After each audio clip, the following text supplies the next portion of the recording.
most fun thing is that like some days you'll think we're the best company in the world. We're going to conquer it. It's going to be amazing. We're just killing it. It's just ridiculously amazing. And then the next day, nothing changes. Still the same company, still the same amount of money, same everything. And you think like, we should shut it down. We should pivot. Like this is like the roller coaster. I grew up watching like, Mr. Bean and Jim Carrey. I was the right person to ask. Do you think AI will change the way how we search? Let's do like $20.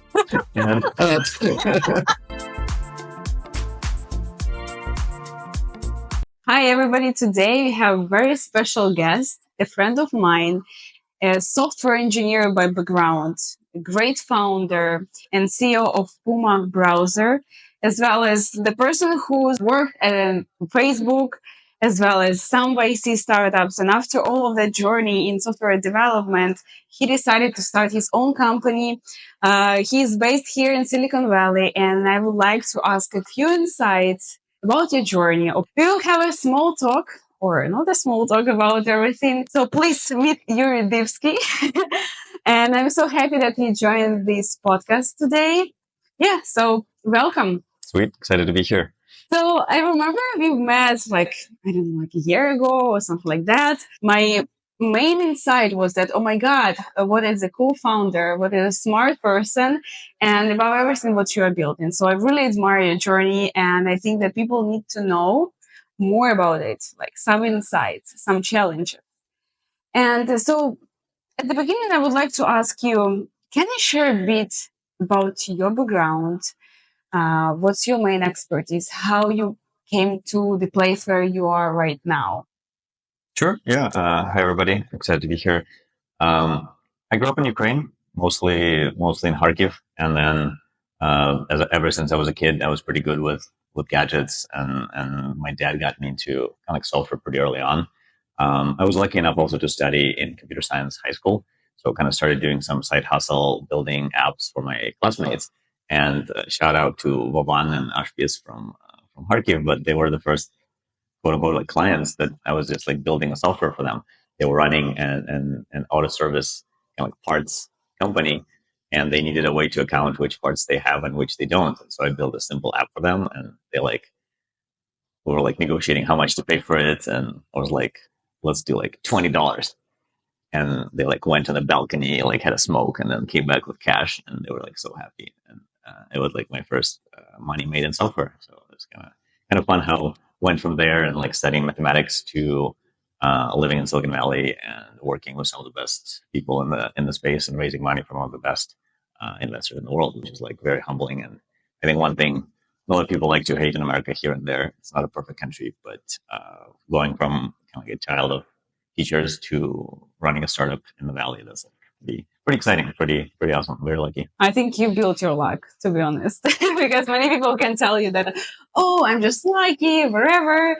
But every time when I just dive deeper into their story, I understand that they created the luck. They just like tried many times until it's actually worked out. So I know that you worked for Facebook, right?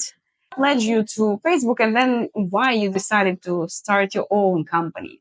Yeah. So actually, like we used to run an outsourcing company back in Ukraine for a little bit. So kind of like went back and forth from try to kind of like run my own business to working for another company. It was a service business? Like a small one. Oh, okay. Okay. Yeah. And yeah, with Facebook, I used to work in developer platforms. So like I started. I think the key moment there is also at one point I got pretty deep into web development, and it was always pretty hard to start apps from scratch. So it would take a long time to build something. And Meteor came out. That was like back in 13, 14. Meteor.js came out, which was like a beautiful JavaScript framework that allowed you to build apps written in JavaScript on both server side and client side. Very simple, very easy developer experience. And I just started giving talks about it. I watched enough kind of like videos online. I always liked comedy. I grew up watching like Mr. Bean and Jim Carrey. I come from a family of teachers, so it's like comedy and education were always like this interesting combination for me. Yeah. And I thought it wouldn't be nice to like entertain people, but also provide some knowledge that they can use to build something. I started giving talks about it and got into developer advocacy from being an engineer. A lot of people think I'm an extrovert. I'm a deeply introverted person. I know, giving talks is awesome. And so I've enjoyed this. Like some people say it's like giving a talk is like networking for introverts. So that was like a fun way to do it. And then I joined Meteor. They were like some of the early like YC started like 2008, I think, batch. Then I joined Facebook to work at Parse, which was like a mobile developer platform. And I've interviewed with Facebook before, and it's such a big company. And it was back in 2015. So I think Facebook has grown a lot since then. They've gone through ups and downs, both like as a company and reputationally and everything. But technologically, it was just like a phenomenal company. So that was like really exciting to see that from the inside. And I think one of the biggest lessons there was Facebook had this like analog research lab, which would print out booklets or posters. And a lot of people like to make fun of those posters. But I think some of those posters are really insightful and awesome. Like one of them was nothing else is somebody else's problem. Mm-hmm. So the value of like try to fix, like if you see something broken, you have to fix it yourself. And then the classic move fast and break things. I think it's like applied reasonably. It's like a great value. And then code wins arguments is another one that they had, which is like historically at Facebook, there would be a lot of debates about some feature. And oftentimes Zuck would just like lock himself out for the weekend, code it up and ship it, and then actually learn. So I think there's like a lot of values that I think people kind of like decided to focus on social implications of Facebook and some of the things that they can control, as opposed to just looking into it as an engineering company and learning from how early days of Facebook actually played out. Yeah. That was like a very interesting, I think there's very little honestly out there about it. I think it would be nice to have some more conversations with early people there. But the culture of building iteration and shipping fast is really strong. So it was about 10 years ago. 9 years ago, yeah. 9 years ago. Yeah. So, I mean, like back then, like 9 years ago, Facebook was like. And it was already huge, but like, I guess huge, like halfway but through, for example, not as big as. Okay. I think Instagram was not as like, it was popular, but not as popular. There was like, they just bought Oculus. So it was like a interesting time. And they had like a lot of ingredients for like AI and other things already in the company, which is kind of sad that they kind of like let that kind of get diverged for a while. But I think they're fully back now. Yeah. So, and for example, like what led you to go from Facebook to maybe it was your inspiration to start something huge, right?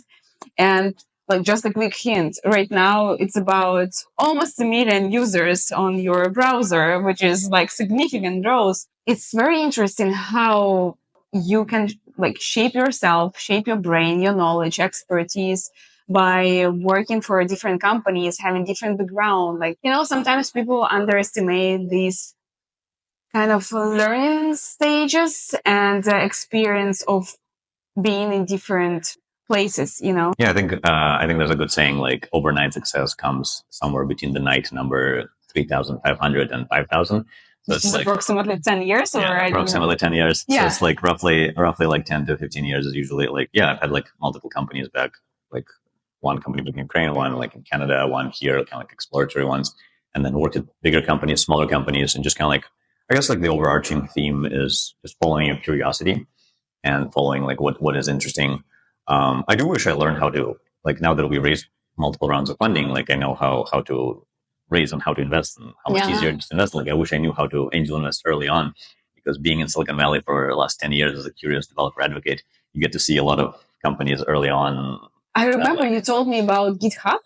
Yeah, I met GitLab actually. So I met founders of GitLab, like one of the CTOs, Ukrainian from the same city as I am, and I was giving him actually a tour of Facebook when I used to work at Facebook in 2015, which was like when they were just going through IC, and that's like a multi-billion-dollar company now. But that would have been like the chat group, like I would be like. So you wish I would have a podcast, and I would never shut up about investing in that one company. And then I met folks from like Scale.ai when there were like 3 people, and some other companies, like a lot of builders in the space. But you live in the valley long enough, you have to have those stories of like. But I mean, like that's so hard to actually realize that this is the next billionaires, right?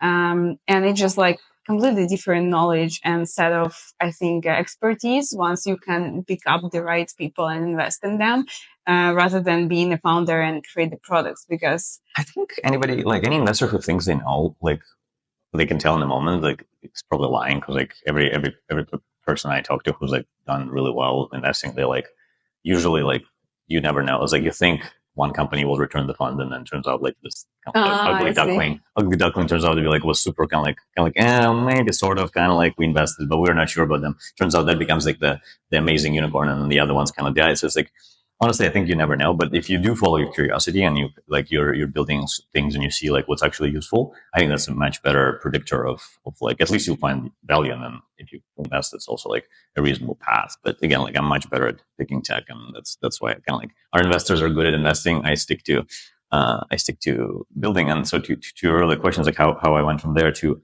building a company is like I think it's just like I kept coming back to the fact that like every time I join a company, I would eventually like there's politics involved. There's like new bosses assigned and stuff like that, and so you have actually not as much control over your environment. And a lot of people thought starting a company is risky, which it is for sure. Like if you're not scrappy, like I think the tips I would give people is like I think just staying scrappy and having personal runway is really important. So it's like some of my friends wanted to join or start a company, but they have other obligations and they're just not ready to sacrifice their lifestyle or habits.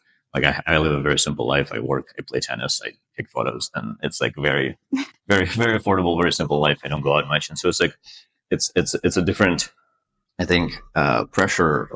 One financially, and two, I think when you build your company and you like raise funding, you get to choose who you work with, and you don't get like a random boss assigned. You get to pick like, do we work with these people or not?